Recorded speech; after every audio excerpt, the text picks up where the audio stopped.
Bonjour à tous. Nous sommes ravis de vous accueillir dans ce webinaire organisé par le Pôle de Lyon. Vous savez que depuis le début de la crise du Covid-19, le PMI France vous offre des webinaires régulièrement, conférences proposées par nos branches et pôles auxquels tous nos membres sont invités. Ce webinaire sera enregistré en son intégralité, incluant vos questions et les réponses qui seront apportées.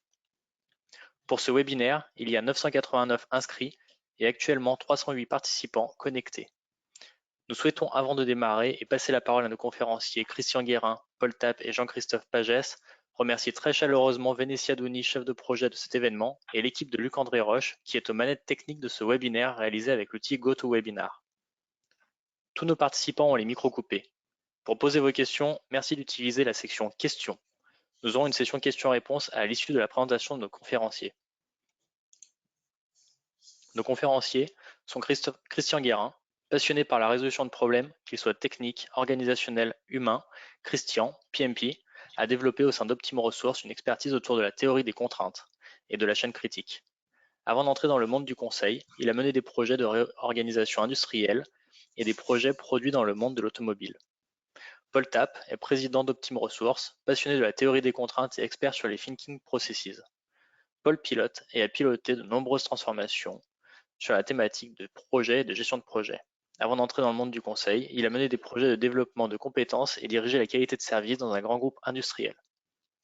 Jean-Christophe Pagès, responsable portefeuille projet réalisation énergie fluviale. Jean-Christophe vient de piloter 2 démarches au sein de la direction ingénierie et grands projets de la CNR. L'une de modernisation du processus de gestion de projet, l'autre d'amélioration de l'ordonnancement des projets et de la gestion de portefeuille. Auparavant, il a occupé différentes fonctions organisationnelles ou transverses au sein de la compagnie. Encore un grand merci à Optimo Resources pour nous offrir ce webinaire. Maintenant, je vais laisser la parole à notre conférencier Paul Tapp pour une brève présentation d'Optimo Resources avant de lancer la conférence. Merci Nicolas. Bonjour à toutes et à tous. Bonsoir. Nous sommes très heureux d'être avec vous pour partager sur ce sujet passionnant et sur lequel nous avons développé avec la CNR par exemple des choses très intéressantes à partager du coup avec vous. Voilà. Donc merci de nous donner la possibilité aussi de nous présenter. Optime Resources, très rapidement en 2 minutes. C'est une entreprise qui existe depuis 35 ans, une toute petite entreprise. Nous sommes 19. Nous avons basé notre offre autour de la question de la performance des organisations et de l'épanouissement des personnes. Et nous nous appuyons sur ça, sur 5 grands pôles de compétences, l'excellence opérationnelle, le management de projet, mais aussi le développement en ressources humaines et puis l'excellence managériale. Tout ça au service des visions stratégiques des transformations des entreprises. Notre équipe, en vraiment quelques secondes, vous voyez nos petites photos. C'est une équipe dans laquelle les valeurs humaines sont très importantes. Nous consacrons 1% de notre chiffre d'affaires tous les ans à accompagner des associations pour leur donner accès au conseil, ce qui est très difficile pour des structures comme Médecins du Monde, comme l'Arche, comme la Fondation Émergence, comme le Handicap International, le Forum des réfugiés, etc., etc. Et nous sommes très heureux de transposer ce que nous avons appris avec vous dans leur structure. Nos clients, évidemment, de 35 ans d'expérience sont très nombreux et la plupart, dans beaucoup d'entre eux, nous travaillons avec eux sur les thématiques soit de management de projet, soit management de portefeuille de projet. Je voudrais utiliser les quelques secondes que j'ai pour vous parler au moins d'une chose qui pourrait vous intéresser les uns et les autres. C'est le lancement d'une école de consultants.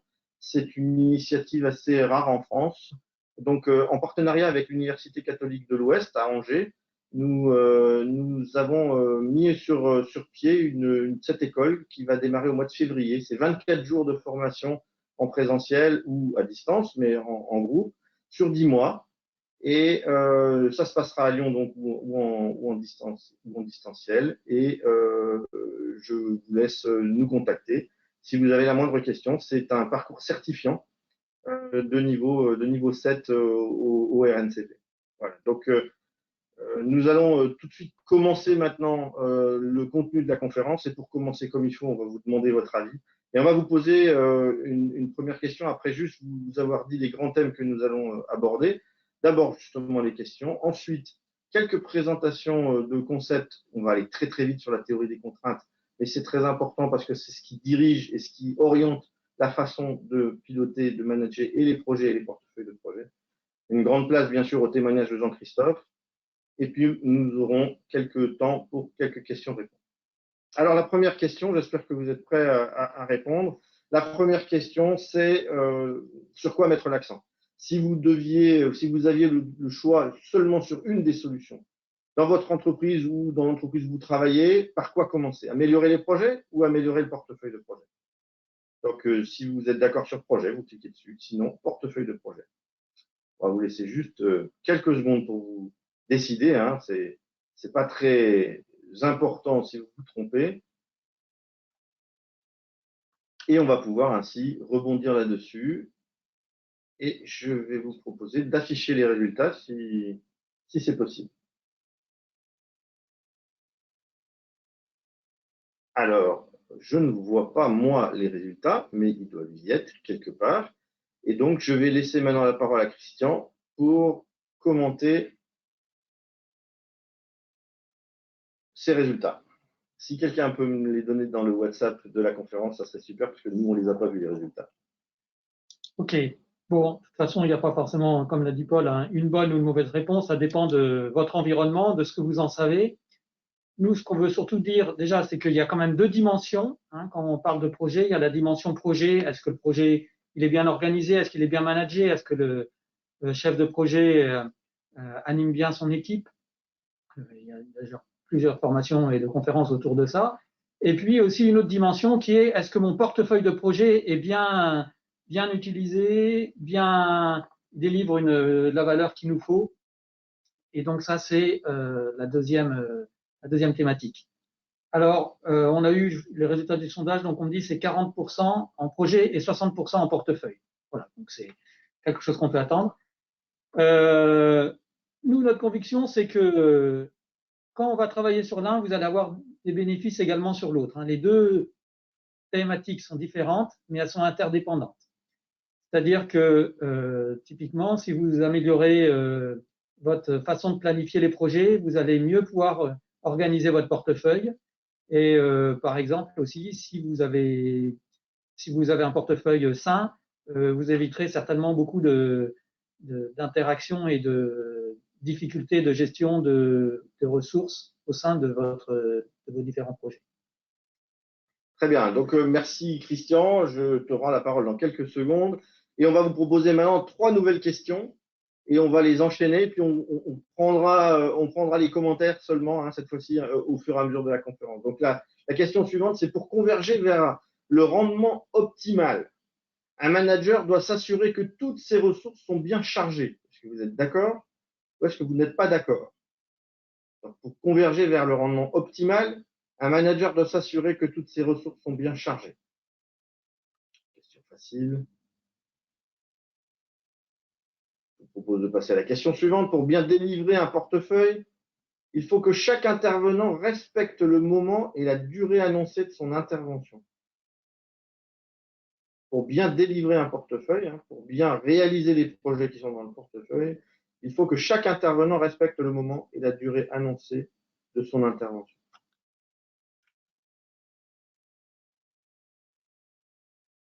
Et enfin, un bon chef de projet doit se battre afin que son projet puisse obtenir les moyens nécessaires pour tenir ses engagements.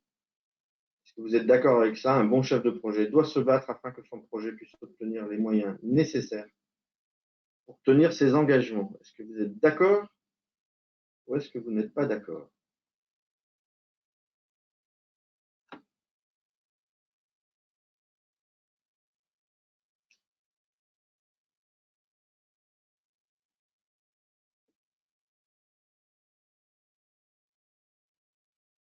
Je vous laisse quelques secondes encore pour répondre.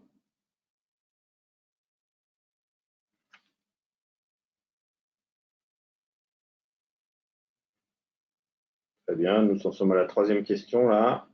J'ai dû aller trop vite, je suis désolé, je n'ai pas su voir ce que vous voyez, donc je n'ai pas su voir à quelle vitesse les questions arrivaient. Je suis désolé. Donc la dernière question, un bon chef de projet doit se battre afin que son projet puisse obtenir les moyens nécessaires pour tenir ses engagements.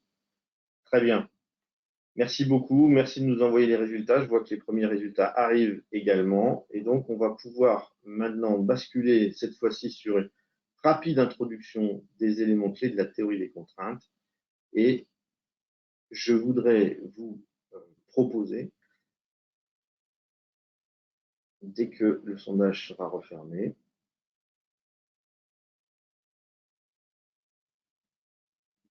super, merci beaucoup. Impeccable. Partage des résultats, impeccable. Je vous laisse regarder rapidement les résultats et puis on va revenir dessus un peu plus tard.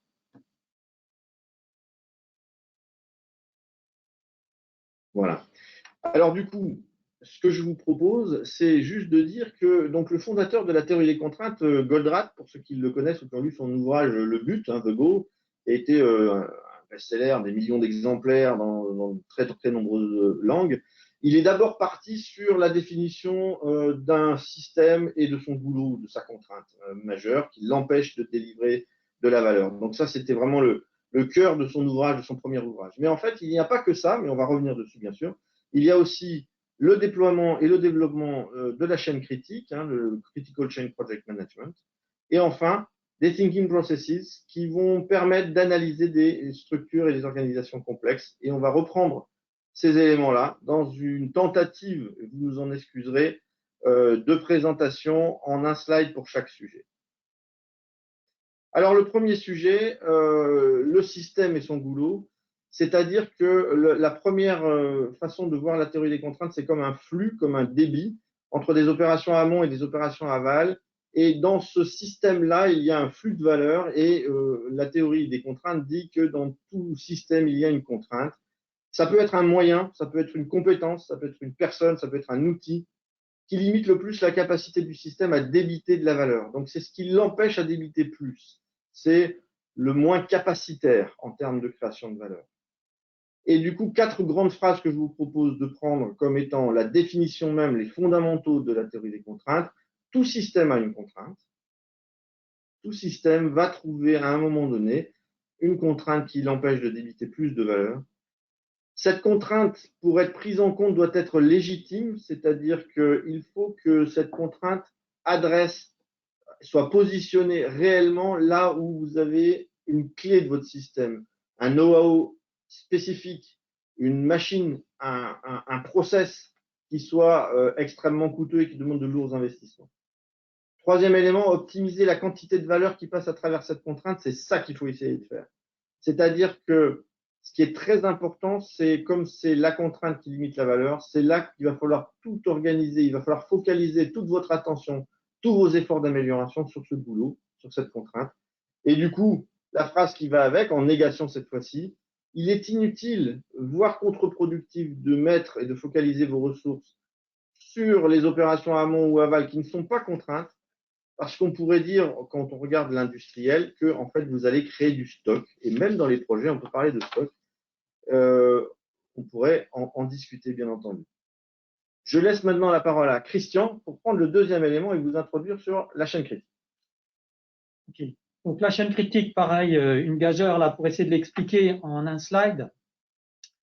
Le principe de la chaîne critique, quand vous avez déjà un projet qu'on voit sur la gauche, hein, vous avez un agencement de quelques tâches les unes derrière les autres. On va déjà, premièrement, tenir compte de la disponibilité réelle des ressources.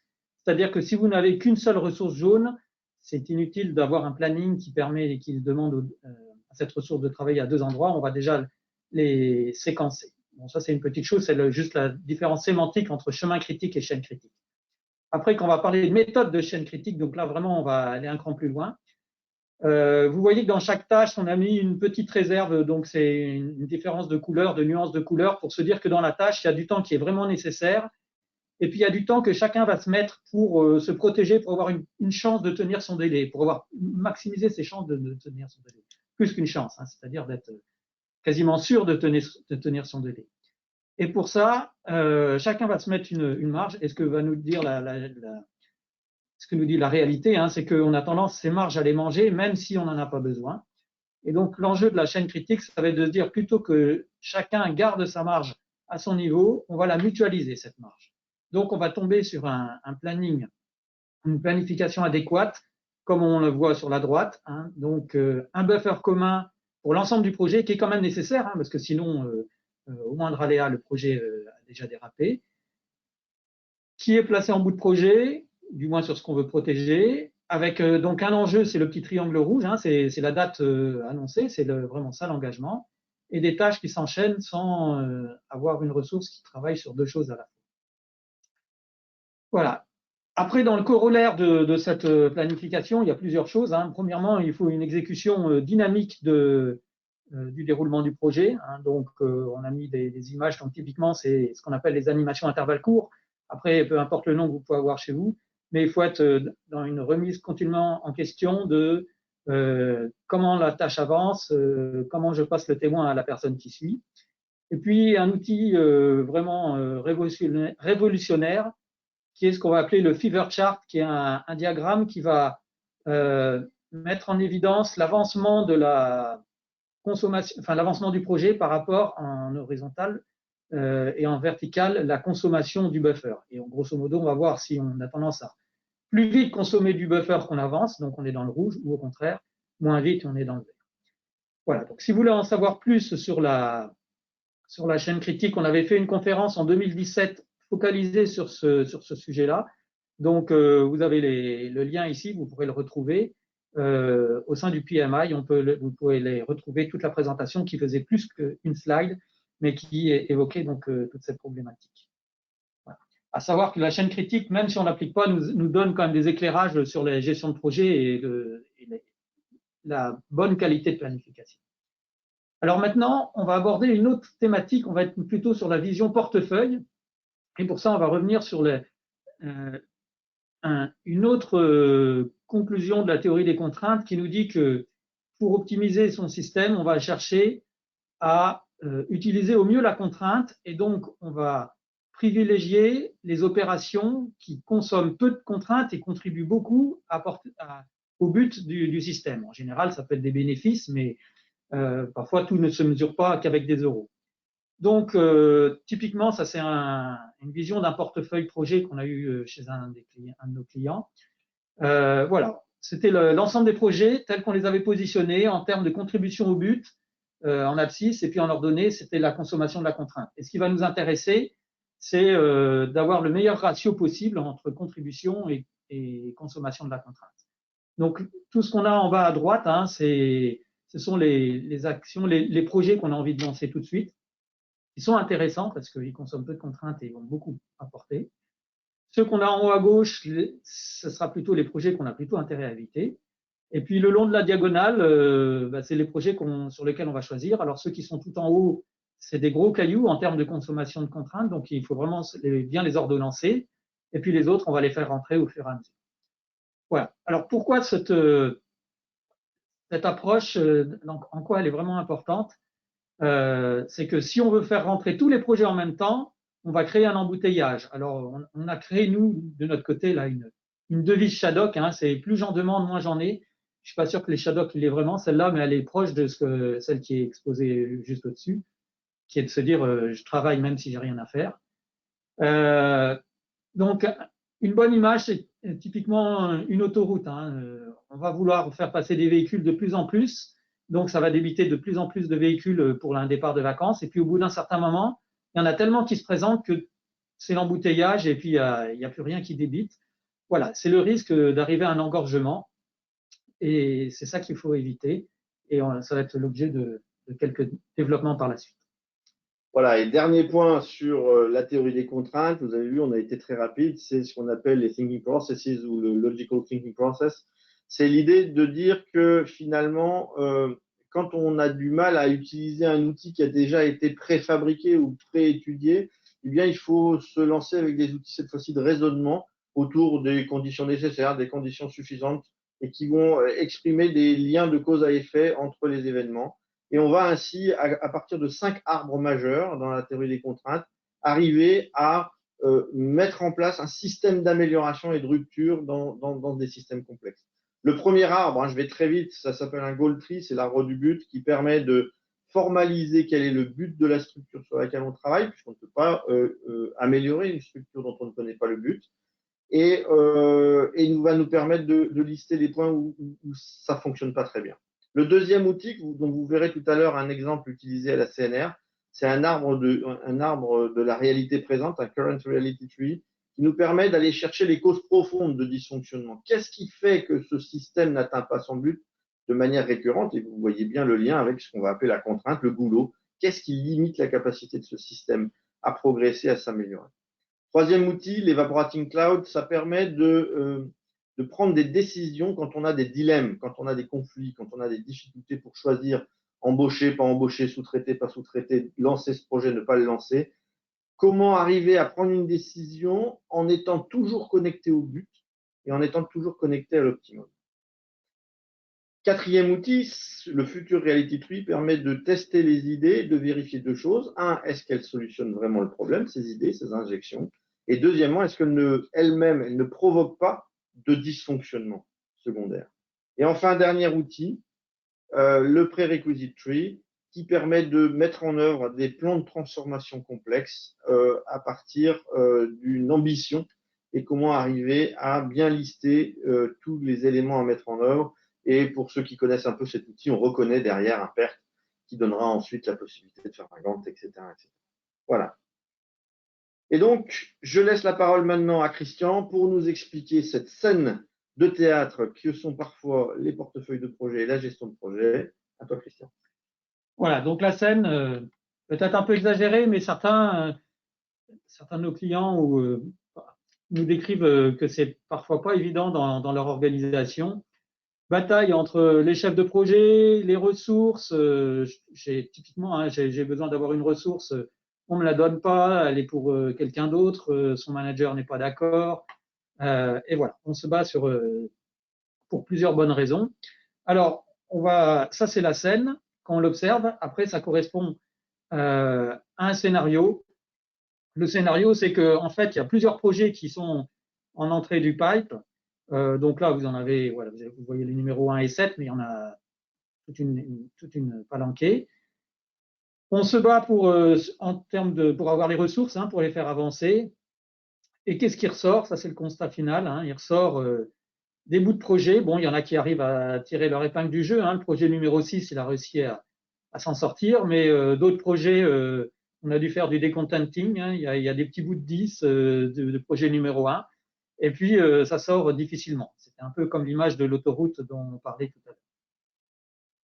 Alors, pour expliquer la scène, et vous avez vu le scénario, si on parle des acteurs, on va prendre une organisation matricielle classique, même si il peut y avoir quelques nuances, mais ça revient très souvent à ça.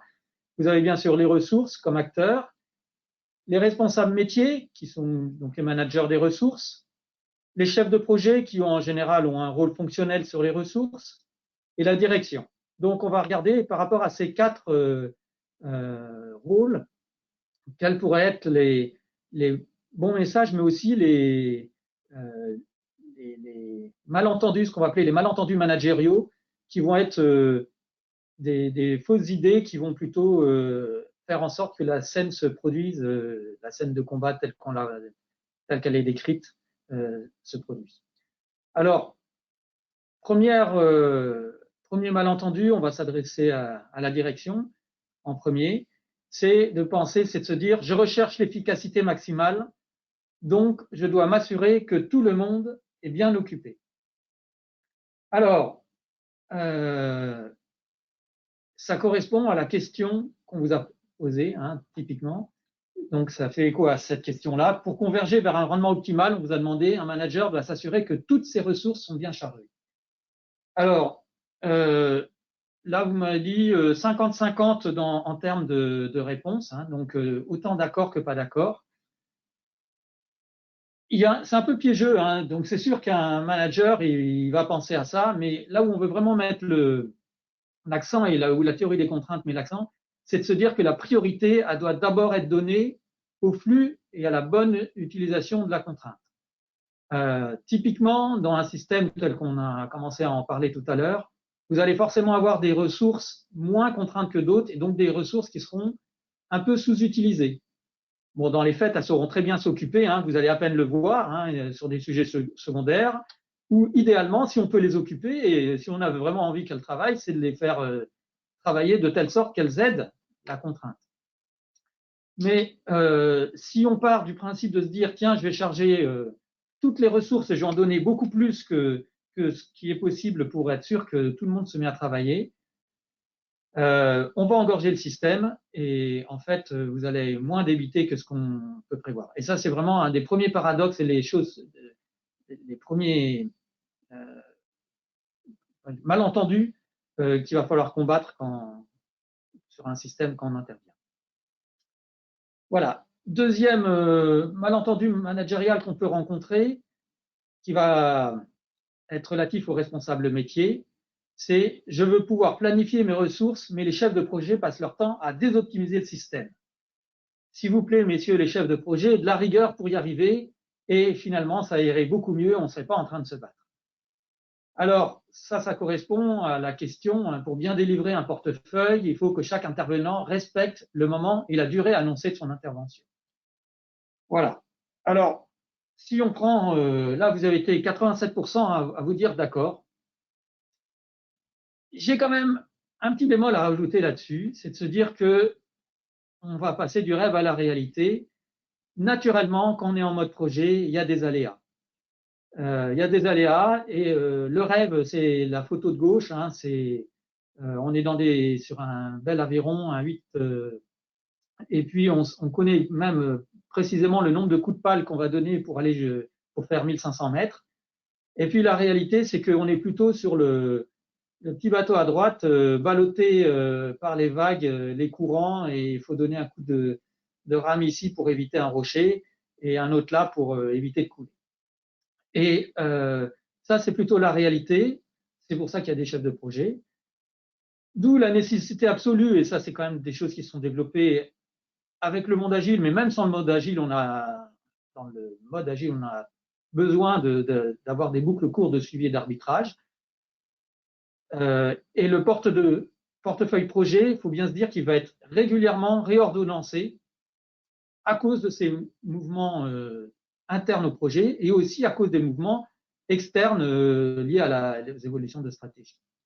Voilà. Un dernier point pour dire qu'en chaîne critique, le point, c'est vraiment pas du tout d'accord s'il avait fallu répondre quand on applique la chaîne critique, parce qu'à partir du moment où on va mettre le focus sur le respect des délais pour chaque personne, ils vont prendre encore plus de marge et ça fait que de finir d'engorger le système.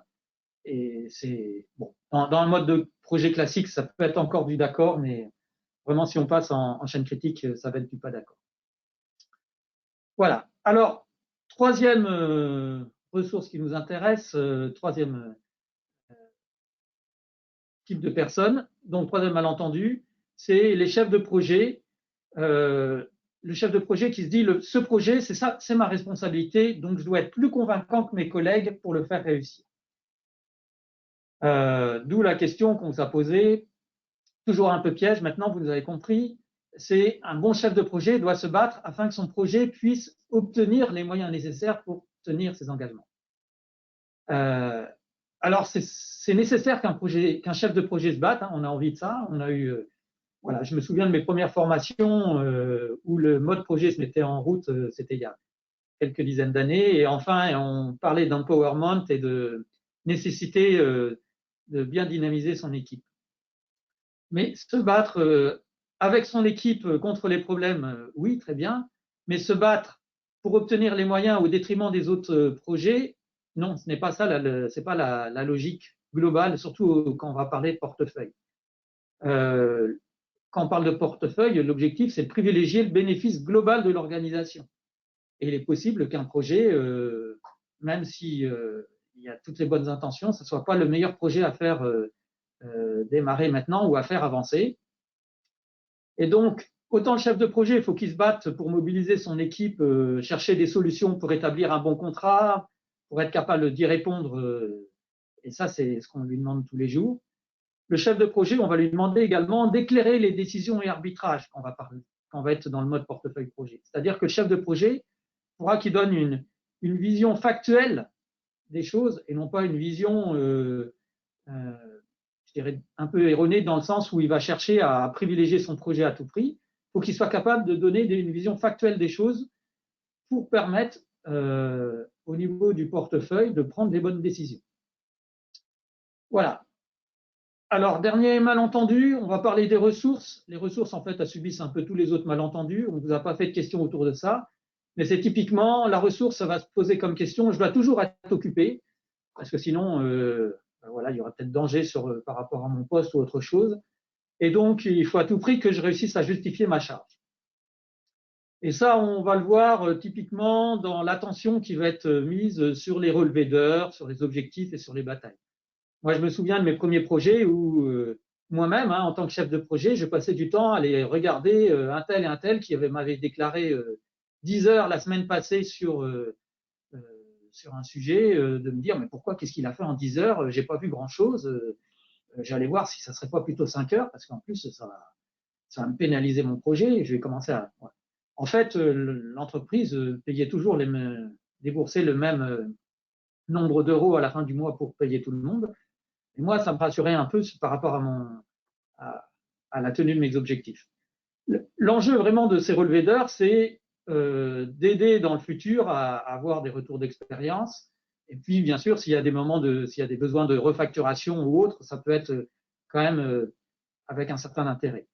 Mais ce qui a vraiment le plus d'intérêt, et ça, parfois, on trouve que les entreprises n'y passent pas assez d'énergie, c'est de remettre à jour le reste à faire, parce que c'est avec ça qu'on prend les décisions. Donc, ce qu'il faut, c'est vraiment canaliser l'énergie pour organiser le futur et non pas justifier le passé. Donc, le reste à faire, on pilote en regardant devant soi.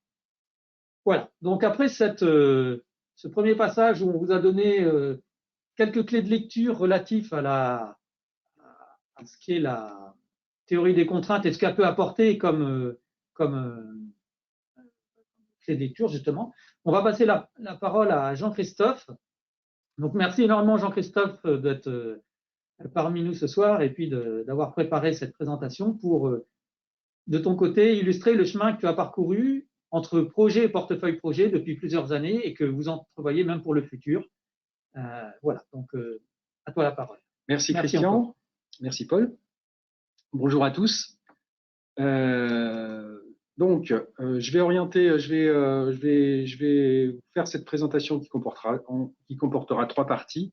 Tout d'abord, je ferai une brève présentation de la CNR. Puis, on parlera de la phase d'amélioration de la performance de management de projet qu'on a déployé avec le projet Ensemble au cœur d'un projet. Et derrière, je ferai un zoom aussi sur la mise en œuvre de la CCPM, donc de la chaîne critique sur un projet. Et puis, enfin, on terminera par la phase d'amélioration de la qualité de la gestion de notre portefeuille projet qu'on a réalisé tout récemment. Donc, la Compagnie nationale du Rhône en bref. La compagnie donc, est concessionnaire donc, du fleuve Rhône depuis 1945. Elle l'exploite et elle l'aménage avec 3 missions importantes qui lui ont été confiées par l'État à cette époque. Produire de l'électricité, développer la navigation fluviale et irriguer les terres agricoles. Je ne détaille pas les quelques chiffres que j'ai mis sur nos actifs et sur la navigation fluviale. Sachez seulement que depuis 2000, nous développons fortement nos actifs de production. Au niveau donc des projets à la compagnie, donc on a à droite, vous pouvez voir sur le plan que nos actifs sont principalement en France, autour du Rhône beaucoup, mais aussi sur le nord pour l'éolien et puis sur le sud pour les parcs photovoltaïques. Typiquement autour du Rhône, sur la gauche, donc je vous ai proposé un schéma. Je vous ai proposé un schéma donc, qui explique comment nos aménagements sont conçus. Nous avons donc, au niveau de ces aménagements en général, le Rhône est court-circuité par un canal. Une usine hydroélectrique est positionnée à la fin de ce canal avec une écluse et un barrage de retenue crée la hauteur de chute nécessaire à la production. Et en amont, donc, le cours du Rhône est endigué pour intégrer aussi cette hauteur de chute. Donc, la plupart de nos projets se réalisent soit sur le Rhône, soit sur nos parcs éoliens photovoltaïques. Ce sont des projets de maintenance en génie civil ou en électromécanique. Ce sont des projets d'aménagement environnemental du territoire concédé. On aménage des lawns pour l'attrait des poissons, on aménage des passes à poissons aussi pour faciliter la migration. Et on a aussi des projets donc, de création d'actifs de production, donc des nouveaux moyens de production hydraulique avec des petites centrales hydrauliques par exemple, le long du Rhône et puis dans les Alpes, de l'éolien et du photovoltaïque. Et puis on a une troisième activité qui est plus spécifique à ma direction, la direction de l'ingénierie des grands projets. C'est des projets d'ingénierie pour compte de tiers. On travaille pour notre compte propre en majorité, mais on commercialise en France et à l'étranger un savoir-faire bien spécifique à la gestion des fleuves. Donc voilà comment nous avons procédé donc, pour améliorer notre gestion de projet. Avant 2018, on avait une organisation déjà existante, mais pas complètement généralisée, pas complètement utilisée. Donc en 2018-2019, on a attaqué une refonte complète du mode projet, avec le projet ensemble au cœur d'un projet. Et l'idée, c'était de le partager à l'échelle de l'entreprise. Nous sommes 1372 personnes, dont un bon nombre travaillent sur des projets, ce qui fait que voilà, on a de nombreux projets. Il y avait un gros challenge de partager cette gestion de projet à l'échelle de l'entreprise. En 2020, donc, on a attaqué une autre problématique. Une fois le mode projet bien en place, on a attaqué la problématique d'amélioration donc de notre gestion de portefeuille.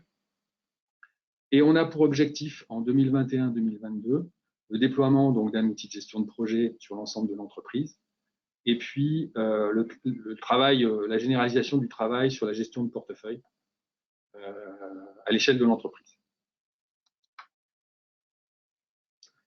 Donc, la mise en place du nouveau mode projet donc, sur 2018-2019, en fait, on a abouti sur un certain nombre de choses. D'abord, on a redéfini les rôles et les responsabilités. Ce n'était pas toujours complètement clair. Ensuite, donc, on a travaillé sur les parties prenantes du projet. Donc, en particulier, donc, sur le projet, donc, on a le client du projet, le bénéficiaire chez nous, c'est comme ça qu'on le nomme. On l'intégrait pas suffisamment tôt dans les projets, donc on a beaucoup travaillé sur ce point-là. On a travaillé également sur l'amélioration du management transversal, parce que c'est peut-être pas le cas partout, mais chez nous, un projet, c'est de nombreux acteurs et de nombreuses directions qui travaillent ensemble. On a aussi mis en avant, donc, on a défini des étapes standards du projet type CNR.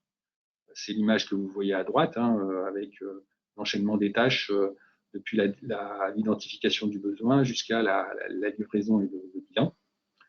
Et donc, on a standardisé ça pour que ça fonctionne à l'échelle de toute l'entreprise. Et puis, on a travaillé aussi fortement les principes et l'organisation de la gouvernance des projets. Auparavant, notre gouvernance était assez centralisée et assez loin du terrain. Je vous expliquerai dans un slide ultérieur comment on a déployé ça.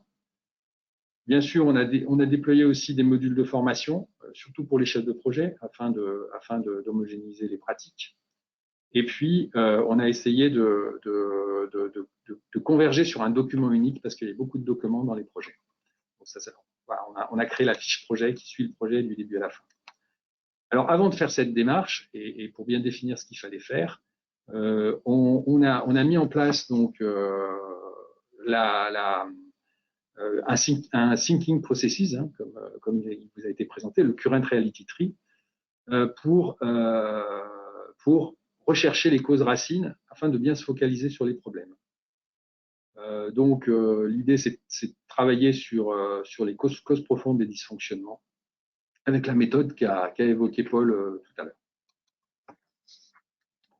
Et le résultat donc a été quatre causes racines pour les 5 dysfonctionnements qu'on avait pré-identifiés au départ. Donc, il y avait donc pas suffisamment de temps et d'énergie sur le travail d'avant-projet, des rôles et des missions des compétences des acteurs projets pas toujours suffisamment adaptées. On avait une gouvernance trop centralisée loin du terrain, je l'ai dit tout à l'heure, et puis pas de méthode et outils performants pour planifier et évaluer la charge prévisionnelle. Donc, tout ça, ça a été nos axes d'amélioration. Alors, je ne vais pas tous les aborder parce que la présentation serait un peu longue, on a beaucoup travaillé sur ce projet, mais sur la partie gouvernance, voilà, ce schéma démontre qu'on a essayé de séparer la partie gouvernance stratégique de la partie gouvernance opérationnelle pour la rapprocher beaucoup plus du terrain. Donc la gouvernance stratégique se centrant sur la définition des projets et l'intégration dans des portefeuilles, et la gouvernance opérationnelle sur le déroulé du projet, avec une boucle potentielle de retour sur la gouvernance stratégique en cas d'une évolution forte du projet. Et ça, c'est la déclinaison concrète, c'est-à-dire que concrètement, on a mis en place des instances qui ont pour but de piloter finement et dynamiquement les projets, mais en impliquant les acteurs au juste nécessaire. Et ça, c'était très important, de faire le juste nécessaire pour pas impacter trop de personnes sur la gestion de projet. Et malgré tout, il fallait les piloter, donc il a fallu mettre en place ces comités. Voilà, je fais une petite parenthèse sur l'utilisation de la chaîne critique que nous avons mis en place sur un projet qui est la réalisation d'un parc d'hydroliennes en aval de Génitia. Donc, on a travaillé donc, sur la planification et sur l'optimisation donc des ressources avec les méthodes de la chaîne critique. On a abouti à la mise en place d'un buffer de protection, hein, donc en fin de projet. Et une fois qu'on a fait ça, on a lancé le projet. Alors dans ce cas précis, vous voyez que le fever chart qui est en bas à gauche se stoppe assez vite parce que en fait le projet n'a pas abouti. Il y a eu un no-go lié à un problème de retour sur investissement tout simplement. Mais enfin, on est quand même assez content d'avoir déployé cette démarche pour ce projet qui va faire école et qui va nous permettre de rebondir sur beaucoup d'autres projets. Ensuite, en 2020, donc, on a mis en place une gestion de portefeuille. Alors, pourquoi on a fait ça? On est dans un contexte un peu particulier. On était dans un contexte, et on l'est toujours. C'est une forte augmentation donc, des travaux d'aménagement environnemental et d'amélioration de notre concession. Et c'est un fort accroissement qui concerne plus particulièrement en plus la direction où je travaille, la direction de l'ingénierie. Donc, ça nous a enjoint à la nécessité d'augmenter la capacité à faire en développant la sous-traitance et en essayant de monter en puissance en termes de ressources. Mais ça ne suffit pas. Donc, l'objectif, c'était aussi de mieux gérer la priorisation de nos projets et mettre en place une culture et une méthode d'ordonnancement des projets avec des arbitrages. Alors, pour ça, on est parti en mode projet, hein, donc la démarche s'est transformée en projet, et en plus, on l'a fait en chaîne critique aussi. Donc, voilà, sur la droite, vous voyez le planning, hein, sur lequel en bas à droite, on a un buffer, et puis en dessous, le fever chart qui nous a servi par des animations assez récurrentes, qui nous a servi à piloter notre projet. On est passé dans le rouge à un moment donné, mais on a su corriger le tir pour aboutir. Donc le projet s'est déroulé en 3 phases. Dans ces 3 phases, donc, on a d'abord lancé au départ une animation, donc un projet pilote qui était très important pour pouvoir définir un planning standard et caler la démarche. Parallèlement, on s'est doté d'un outil de planification et de gestion de portefeuille, un outil light entre guillemets, parce que c'est un outil qu'on a pu déployer assez facilement et qui aujourd'hui est opérationnel chez nous, il s'appelle Lynx. Ensuite, on a travaillé durant de juin à mi-octobre sur la planification de projets. On a pris les principaux projets qui impactaient notre portefeuille en termes de ressources. Bon, en fait, on n'en a pas fait 24, hein, Optim a été très sympa, on en a fait faire 40. Donc, on a été assez efficace là-dessus, enfin Optim a été assez efficace. On a eu une formation gestion de portefeuille sur laquelle, au cours de laquelle on a eu un Serious Game que Optime nous a proposé. C'est très intéressant, j'y reviendrai plus tard dans un slide. Et enfin, on a pu identifier les ressources critiques et mettre en place les règles et les rituels sur lesquels on avait travaillé et lancer la démarche. Donc, cette démarche, elle se traduit en termes de processus, comme pour la gestion de projet, par la mise en place d'une gouvernance de gestion de portefeuille à plusieurs, je dirais, échelles temporelles, par trimestre, parce que c'est la variabilité de nos projets qui le nécessite, et puis avec une action fine hebdomadaire pour caler les aléas projets dont a parlé Paul tout à l'heure. Alors, je reviens, comme je vous le disais, sur le Serious Game donc, que nous a proposé Optime. Donc, on a effectué un Serious Game en jouant, en faisant sur 3 sessions, donc en réalisant donc un portefeuille de projet avec des ressources contraintes. Au fil des sessions, donc Optime nous a accru un petit peu les contraintes externes et les aléas, hein, donc nous a pénalisé, nous a mis des pénalités, mais parallèlement, on a mis en place progressivement les règles de pilotage de la TOC. Donc, du coup, les résultats, c'est moins de blocage dans la réalisation des projets et des projets qui ont été plus courts et qui ont dégagé de la valeur ajoutée. On le voit bien sur les graphes qui sont tout à fait à droite, là. En abscisse, on a la durée du projet et en ordonnée, on a le nombre de projets qui se terminent. Donc, dans la première ligne, les projets sont étalés et on n'a pas créé beaucoup de valeur ajoutée. Et dans la dernière, par contre, ils sont condensés sur un temps assez court et ils ont délivré. Et tout ça avec l'intégration de contraintes. Donc, c'est quelque chose de très intéressant, de très pédagogique, et à la fois pour les opérationnels, hein, comme moi, mais aussi pour le management, le top management, parce qu'il faut qu'ils nous accompagnent, il faut qu'ils comprennent aussi ça. C'est-à-dire que voilà, qu'on doit gérer ces problématiques de ressources critiques pour performer.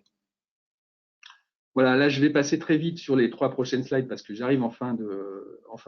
Ce sont les outils qu'on a utilisés. Donc, typiquement, un outil pour gérer la ressource. Là, on a un problème sur la ressource Carole ici qui, sur 3 semaines, est à 300%. Donc, il nous faut des outils comme ça.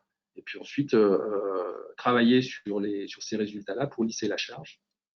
De la même manière, donc, on a aussi déployé des outils pour visualiser les décalages ou les étalements de projets à travers les différents arbitrages qu'on peut faire. Et puis, en bas à droite, le positionnement des projets. C'est un fever chart un petit peu adapté parce qu'on n'est pas en chaîne critique sur tous nos projets.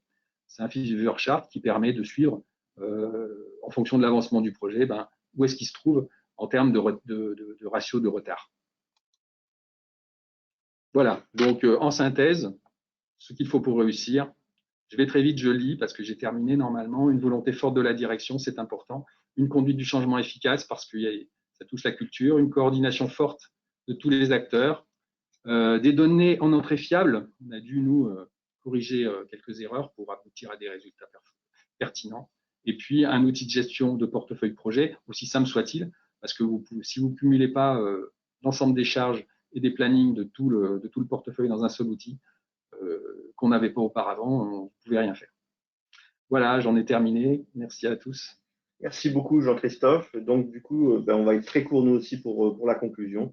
Juste pour revenir sur ce schéma que Christian vous a présenté tout à l'heure, pour nous, c'est à chaque entreprise, à chaque contexte de choisir ses enjeux majeurs d'optimisation. Est-ce qu'il faut commencer par optimiser, mettre en place les fondamentaux de projet que vous n'auriez pas ou qui ne seraient pas encore suffisamment présents, dont la chaîne critique? C'est en particulier vrai pour les très gros projets ou les petits portefeuilles où il y a beaucoup de gros projets et des petits portefeuilles. Mais ce que nous voyons, nous, Optime, de notre lieu d'observation où nous voyons beaucoup d'entreprises en ce moment, on a beaucoup de problématiques de gestion de portefeuille avec des projets petits ou moyens qui sont engorgés et sur lesquels les entreprises ont des difficultés de délivrer, de réellement avoir des vitesses de traversée de ces projets qui soient correctes, d'avoir de la prédictibilité sur la durée des projets et de s'assurer que quand on lance un projet, on aura bien le résultat dans les délais qui ont été annoncés.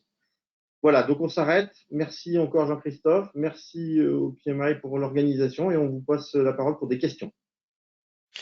Merci pour cette présentation. Donc, je vais vous lire quelques questions. Est-ce qu'un portefeuille doit se gérer au niveau de l'entreprise ou cela peut être au niveau d'un département? Alors, c'est une très très bonne question, comme toutes les questions. On dira ça pour chaque, mais celle-là, elle est pas mal, vraiment. Donc, typiquement, justement, c'est la question qu'on a eue avec la CNR dès le début, puisque, en fait, vous avez raison, il vaut mieux le traiter au niveau de l'entreprise en général. Mais là, en l'occurrence, la prise de conscience, elle était sur une ressource critique qui était la direction de l'ingénierie des grands projets, qui était extrêmement critique en termes de charge, et donc a pris le leadership de cette initiative et a commencé en fait à gérer en fait le portefeuille de projet qui traversait cette direction. Donc, on peut le faire au niveau de la direction, surtout quand c'est une direction critique ou une direction contrainte, on pourrait dire, ou boulot, évidemment. Mais de toute façon, très rapidement, on voit qu'il y a des interconnexions et on voit bien, Jean-Christophe a pas pu vous en parler, mais il y a des enjeux de négociation une fois que vous êtes obligé de faire de l'ordonnancement avec vos clients internes ou les autres participants au projet qui sont extraordinaires. Et donc, de toute façon, effectivement, la gestion de portefeuille se fait après au niveau de l'entreprise. D'accord, Jean-Christophe? Tout à fait. Merci. Une autre question, revoir régulièrement le portfolio. Quelle fréquence adéquate? Alors, la fréquence, justement, nous, dans notre cas, donc, on a pris une fréquence de trimestrielle parce qu'on a beaucoup, voilà, ce sont des projets assez imposants, assez gros. On a des projets qui durent des années, mais malgré tout, on est soumis à beaucoup d'aléas, que ce soit en phase étude ou que ce soit en phase travaux. Il y en a beaucoup, il y a beaucoup d'aléas au niveau du fleuve, au niveau des contraintes réglementaires, etc. Et du coup, les projets sont amenés quand même à évoluer assez vite. Et on a voulu se donner finalement une fréquence assez haute pour pouvoir remettre à jour et avoir une bonne visibilité. Donc trimestriellement, on refait un réordonnancement complet et hebdomadairement, on agit assez régulièrement pour des mini-corrections. Donc voilà, nous, on a choisi une fréquence assez haute, mais ça dépend fortement des projets, ça dépend fortement de leur niveau d'aléa et de variabilité. Oui, c'est exactement ça. On va prendre une dernière question. Ah, pardon. Non, vas-y, dernière. Donc, merci pour cette belle présentation. À votre connaissance, avec un outil Waterfall plus hybride plus agile, quels sont les meilleurs outils PPM pour gérer un portefeuille, environ 100 projets par an et ressources? C'est une question un peu piège. Les outils, il y en a beaucoup.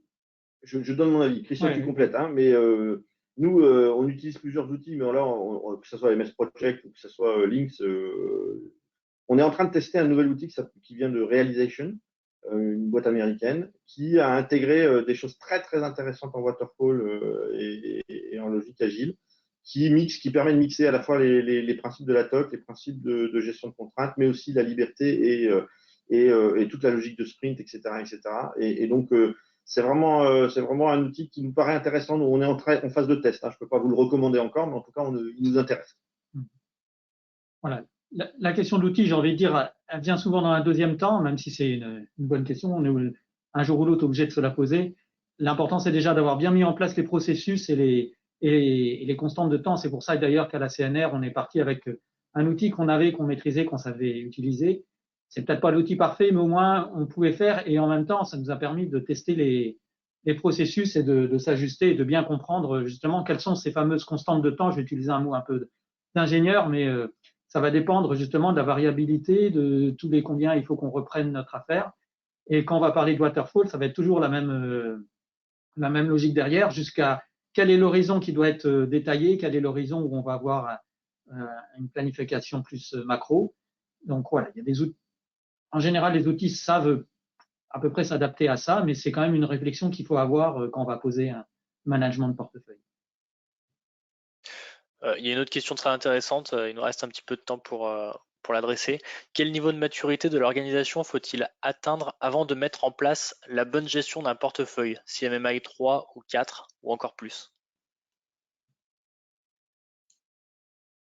Je ne suis pas sûr qu'il faille attendre d'être aussi haut pour parler de gestion de portefeuille.